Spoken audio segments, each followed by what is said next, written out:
Bonjour à tous, je vous parle des États-Unis. Je voulais faire un hommage à un collègue disparu ce samedi, François Lemaire de Ruffieux, un ancien du Cadre Noir et un professeur émérite qui a beaucoup donné aux États-Unis et aux Américains en tant qu'éducateur. François était quelqu'un d'extrêmement dévoué à l'équitation française. Toute sa vie a tourné autour d'essayer de s'exprimer, que ce soit avec son sens artistique, parce qu'il était très très bon peintre, et aussi son sens pédagogique. Il est né en Afrique du Nord, pour ceux qui ne connaissent pas. C'était un fils d'officier de cavalerie. Et en 1963, il a décidé à se joindre à la cavalerie française. Il a fait un tour à Fontainebleau et Mathildy et aussi à l'école militaire. Mais sa grande joie, bien sûr, a été quand il est passé au Cadre Noir pendant 7-8 ans. Et il s'est perfectionné, je crois, surtout au niveau du complet. Mais il a pu assuager son sens artistique en se plongeant dans l'histoire de l'équitation française et notamment avec ses peintures. Il aimait beaucoup peindre tous les vêtements du 18e, du 19e et aussi il aimait beaucoup peindre des posters et des aquarelles des cavaliers en noir, en tunique noire. Et notamment, il a fait un poster brillant d'un cavalier écuyer du Cadre Noir devant les anciennes installations à Saumur. Il est venu aux États-Unis en 1970. Il s'est tout de suite lié avec Sally Swift, qui est bien sûr notre doyenne sur l'emploi de l'assiette, la gentillesse avec les chevaux, la communication. Bien, alors ça a été un lien instantané entre les deux. Et il a donné beaucoup de stages pour son cours d'instructeur.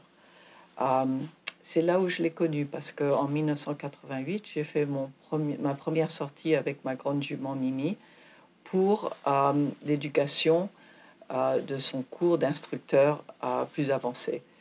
Et François était là et nous avons discuté sur l'équitation française, la finesse, tout ce qui est la grâce française. Et à l'époque, il y avait très peu de contact avec les cavaliers français. Il était grand ami avec Patrick Le Roland et par la suite, c'est lui qui l'a invité pour faire des stages et que j'ai suivi notamment avec Mimi. Grand pédagogue, quelqu'un qui savait s'exprimer surtout pour les amateurs et pour les cavaliers professionnels, mais qui avaient un petit niveau de dressage. Les cavaliers de complet, les cavaliers issus de la formation western qui voulaient s'approfondir, et avec une grande gentillesse et simplicité. Par la suite, j'ai vu la copie de son premier livre. Il a sorti un livre qui s'appelle The Riding Handbook of Essentials, et ça m'a donné un sacré coup de main pour moi en tant que pédagogue, parce que je n'avais rien pour expliquer aux cavaliers américains l'effet des rênes et l'effet de la position des jambes avec la position des chevaux. Il avait, parce qu'il était artiste, fait des croquis extraordinaires avec les effets de rênes, avec la force de direction et la force impulsive et la force d'équilibre des jambes. Alors souvent, même avec les cavaliers de Grand Prix qui ont une tendance à attraper la bride, je leur dis, achetez ce livre parce que vous allez voir très clairement la définition des rênes. Et ça a été le contact qui nous a donné un lien, parce qu'il a tellement vendu de livres, parce que chaque stage, je disais aux gens, achetez ce livre, qu'il m'a contacté par la suite. Et nous avons, comme disait le maître Oliveira, fait amitié après. C'était quelqu'un qui avait beaucoup d'humour. Beaucoup d'humour. Il était le maître des calembours français Et je pense que ça lui manquait aux États-Unis de rencontrer des gens qui avaient cet aperçu sur la culture verbale française. Alors, chaque fois que je le rencontrais, il avait un nouveau calembour spécialement programmé pour Bettina Drumont, et j'ai toujours apprécié ça. Il avait le mot fin, il avait vraiment le pinceau fin et une grande qualité de gentillesse envers les personnes. Ce qui m'a vraiment marqué, c'est à quel point il était enthousiasmé toute sa vie de donner des conseils autour de la relation cavalier-cheval.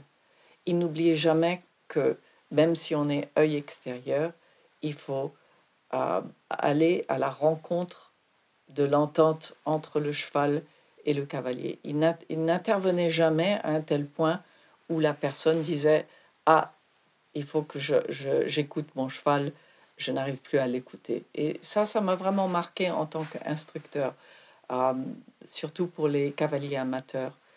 La dernière fois où j'ai vu cette particularité, nous étions en Floride. Il habitait en Floride pendant l'hiver. Et sa grande amie était Ingrid Lynn, qui était la propriétaire de Keba et Kemacho.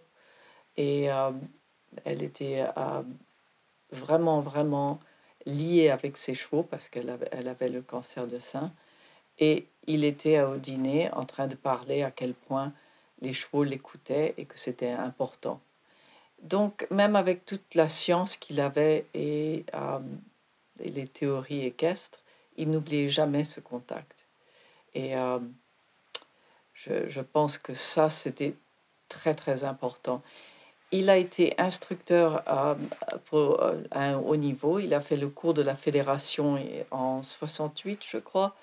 Et il a été donné maître instructeur avancé de ARIA, qui est notre centre de formation, en 1996, je crois qu'il m'a dit. Et c'était rare à l'époque que les instructeurs, surtout ceux formés dans des autres pays, prenaient le temps de faire la formation américaine, qui était considérée moindre. Mais c'était à quel point ils voulaient communiquer à tous les niveaux, non seulement son savoir, mais aussi dans les données du sport. Et j'avais un grand, grand respect pour lui. L'autre souvenir que j'ai, bien sûr, c'est son élégance. Il avait toujours un beau veston, toujours impeccable quand il se présentait. Et il avait toujours un foulard noué. Donc aujourd'hui, j'ai mis mon foulard noué en son hommage. Il n'a jamais perdu le fil de la promotion du Cadre Noir. Je l'ai rencontré à nouveau quand il essayait d'arranger un déplacement au Washington International pour le Cadre Noir, qui malheureusement n'a pas fait suite.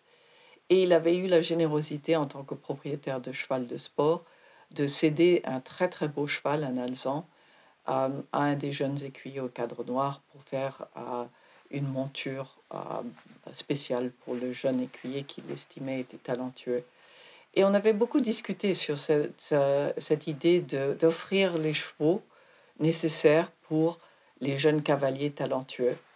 Et il le faisait avec beaucoup de générosité et beaucoup de joie de voir son cheval bien monté. Et ça, c'est un grand gentleman rider, comme on dit en anglais. La dernière fois où je l'ai rencontré, il faisait une promotion des derniers stages pour Patrick Leroland, qui était déjà âgé, en Floride. Et il se posait la question pourquoi les Américains ne venaient pas voir se mettre en stage. Et il se désolait un peu. Et je lui ai dit, mais ça va venir grâce à vous, parce que c'est grâce aux personnes qui ont vraiment gardé une présence de l'équitation française à tous les niveaux aux États-Unis, qu'éventuellement les bons cavaliers français vont avoir des stages aux États-Unis. Donc il a ouvert une porte. C'est quelqu'un qui a ouvert la porte grande ouverte dans l'esprit américain. Il sera très regretté et je penserai à lui souvent quand je m'impatiente avec les amateurs, parce que lui était un grand exemple, il ne s'est jamais impatienté. Merci beaucoup à vous pour votre attention et j'espère que vous avoir apporté un petit aperçu de ce grand gentilhomme Ryder.